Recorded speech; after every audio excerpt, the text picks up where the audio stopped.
విశాఖ స్థానిక సంస్థల ఎమ్మెల్సీ ఉప ఎన్నికకు సంబంధించి ఈ రోజు నామినేషన్ చివరి తేదీ.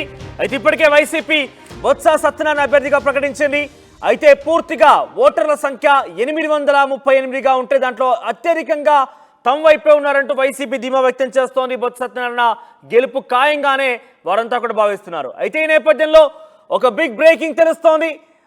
టీడీపీ కూటమి పూర్తిగా ఎన్నికల్లో లేకుండా ఉండే రకంగానే అసలు పోటీ చేయొద్దనే ఒక ఆలోచనలు ఉన్నట్టు తెలుస్తోంది. వారు పోటీకి దూరంగా ఉండాలని నిశ్చయించినట్టు తెలుస్తోంది. అయితే ఎమ్మెల్సీ ఎన్నికల్లో ఎక్కడ కూడా పోటీ చేయకుండా ఉండాలని చంద్రబాబు ఇప్పటికే పార్టీ నేతలకు సూచనలు చేసినట్టు తెలుస్తోంది. అయితే కాసేపట్లోనే ఇది అధికారిక ప్రకటన విషయంలో విడుదల కాబోతోంది. ఉత్తరాంధ్ర నేతలతో సీఎం చంద్రబాబు ఇప్పటికే టెలికాన్ఫరెన్స్ ద్వారా నిర్వహిస్తున్నారు. ఈ సమావేశం తర్వాత నిర్ణయం ప్రకటించే అవకాశం కనబడుతోంది. ఒక్క సీటుతో పోతే నష్టమేమీ లేదన్నట్టు